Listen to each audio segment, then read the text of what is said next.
सांगा प्लीज. पहिले ते सरोवर आपलं आफ्रिकामध्ये बोसूमध्ये क्रिएटर म्हणून आहे ते वाळवंटामध्ये असल्यामध्ये ते ड्राय राहतं. सेकंड नंबरचं आहे न्यूट्युब कॅनडाचं ते गोड पाण्याचं असतं आणि लोणार हे खारं पाण्याचं सरोवर आहे. आता लोणाचं पाणी खारं कसं तयार झालं आणि ही जे उल्का आली ते उल्केसोबत अलग प्रकारचे मिनरल्स असतात क्षार असतात त्याच्यासोबत जे मिनरल्स आले तिथं ब्लास्ट झाला तिथे धुळमाती तयार झाली आणि ही जी धुळमाती आजूबाजूच्या एरियामध्ये नॅचरल फेकली गेली आणि हजारो वर्षापर्यंत इथे पूर्ण अंधकार असेल त्या धुळीमुळं. त्याचे नॅचरल जो पाऊस पडतो तर पावसाच्या पाण्यासोबत त्याची धुळमाती ही पूर्ण खाली सरोवरला वाहत आली त्याच्यासोबत जे मिनरल्स आले त्याच्यामुळे पाणी खारं तयार झालेलं आहे. दुसरी महत्त्वाची गोष्ट आहे लोणारला आउटलेट नाही आहे. आउटलेट असल्याकडं पाणी हे डायल्यूट नाही व्हायला लागलं. हे हजारो वर्षापासून जे मिनरल्स आले वाहत पाण्यासोबत त्याच्यामुळे ते पाणी इथंच राहतं मिनरल्स त्यामुळे पाणी नेहमीसाठी खारं होऊन जातं.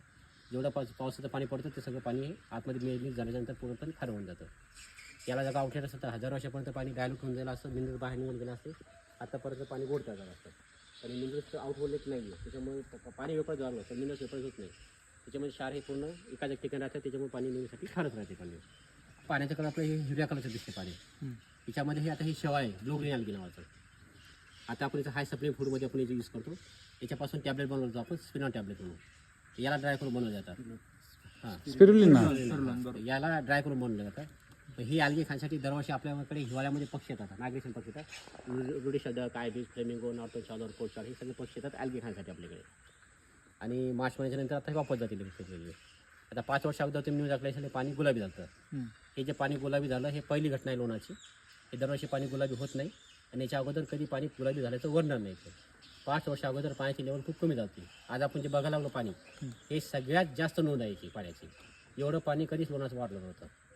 याच्या बाहेर पाणी होतं हे जे आपलं झाडं वगैरे सांगेल हे पहिले आपलं जंगल होतं. याच्यासमोर एक 20 फुटाचा रस्ता होता मातीचा त्याच्यानंतर पाणी होतं. पण हे या 2 वर्षामध्ये एवढं पाणी वाढत गेलं आणि सगळं जंगलामध्ये केलं त्यामुळे पाणी गेलं. आता पाणी कमी झालं म्हणजे त्यामध्ये मिनरल्स वाढले क्षार वाढले आणि आमच्या इकडे ऊन जास्त पडतं. आणि ही जी अल्गी ही ब्लू ग्रीन अल्गी ही उन्हापासून आणि ह्युमिडिटीपासून वाचण्यासाठी आपल्या बॉडीमध्ये चेंजेस करतात. हे बनवतात हॅलोआर्की नावाचे बॅक्टेरिया आणि हॅलोआर्की आहे बीटाक्युरीचं पीक बनवतात त्याचा कलर होऊन जातो पिंक. ही हिरवी अल्गी जाते गुलाबी त्याच्यामुळे पाण्याचा कलर जातो हा गुलाबी. आणि एवढं मोठे ते सरोवर आहे हे एका रात्रीतून पाणी गुलाबी जातं. लोकांनी संध्याकाळपर्यंत बघितलं नॉर्मल होतं पण दुसऱ्या दिवशी सकाळी जेव्हा उठून बघितलं तर पूर्ण पाणी सरोवराचं गुलाबी झालं. आता योगा का असं झालं ते पहिलं लॉकडाऊन लावलं आपलं कोरोनाचं आणि कोरोनाच्या बॅक्टेरिया ट्यूबमध्ये पिंक कलरचे दाखवले जायचे आणि लोणार कधी अगोदर पिंक झाल्यानंतर लोकांमध्ये अशी अफवा झाली की पूर्ण कोरोनाचे बॅक्टेरिया लोणाच्या तलावामध्ये आले. देवीचा चमत्कार झाला कोरोनाचे बॅक्टेरिया तलावामध्ये आले सगळीकडे अफवा झाल्या. खूप लोक याला बघायसाठी आले म्हणजे याला पोलीस प्रोटेक्शन लावून याला बंद केलं होतं कोणी खाली उतरून जाऊ नये म्हणून. मासे आहेत यात मासे नाही आहे. आता त्यावेळेस काय मग सायंटिस्ट लोक इथे रिसर्चसाठी आले. आपल्या गोव्याला उष्णकपेक्षा रिसर्च सेंटर आहे आणि पुण्याला आगार संस्था आहे त्यांनी लोणारचा अभ्यास केला. त्यामुळे सायंटिस्ट लोक टीम आली त्याचं सॅम्पलिंग केलं तेव्हा कळाल्याच्या वॉटर बॉडीमध्ये चेंजेस झाले. एका महिन्यासाठी पूर्ण पाणी गुलाबी होतं आपलं. हे जूनमध्ये झालं. जुलैमध्ये आपलं पाऊस सुरू झाला. पाऊस पडायला सुरू झालं 10-15 दिवसांनंतर ह्युमिडिटी कमी झाली आणि नॉर्मल 15 दिवसानंतर पाणी हळूहळू नॉर्मल झालं. गुलाबी झालं एका रात्रीतून पण याला नॉर्मल व्हायला लागले 15 ते 20 दिवस लागलेला नंतर. पुढचे लोक या पाण्याचा उपयोग करते स्किन दिसण्यासाठी.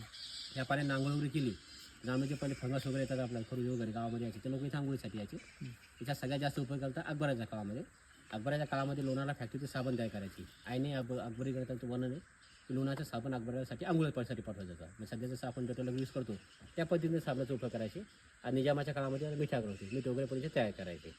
पण आता अकबराच्या मग सगळं बंद करून टाकायचे. त्याच्यानंतर काशी ह्या इथे माती आणि पाण्यापासून काश निर्मिती करायचे उद्योग होते बिझनेस होते आणि साबण करायची फॅक्टरी होती लोणारला. आता याचे काही मिनरल्स वगैरे आहे जे बाहेर ग्रहावर जे सापडतात मिनरल्स ते आपले मिनरल्स पण इथे सापडले याच्यामध्ये. आता 1972च्या अगोदर जी थिअरी होती आपली लोणारची ही होती आपली व्होल्कॅनो क्रेटर म्हणजे ज्वालामुखीपासून तयार झालेलं सरोवर म्हणायचं 1972च्या अगोदर. 1972चा दुष्काळ होता. ह्या दुष्काळामध्ये सरोवर हे पूर्ण आटलं होतं. जेव्हा हे पाणी आटून जातं त्याच्यामध्ये मीठ तयार होऊन जातं. पण हे जे मीठ आहे रेग्युलर खायचं मीठ नाही याला म्हणतो आपण पापड खार. त्याच्या लोकांनी बिझनेस केला. हैदराबादपर्यंत लोकांनी ट्रकचे विकले गेले लोकांनी. मग ड्राय झालं की त्या टाटा इंडस्ट्री कंपनी ज्वाला सर्फ इंडिया दोघांनी मी रिसर्च करतात. रिसर्चच्या टायमाला खाली डिलिंग करून बघितल्याच्या खाली काय काय मिनरल्स होतात. खाली जर डिलिंग केल्या गेली त्याच्या खाली दगड आहे त्याला म्हणतात मायक्रोब्रेशिया. मायक्रोब्रेशिया म्हणजे हा सुबितला दगड. आपल्या जो ब्लास्ट झाला 6 मेगाचा ब्लास्ट झाला ह्या ब्लास्टमध्ये 1800 डिग्रीचं तापमान निर्माण झालं.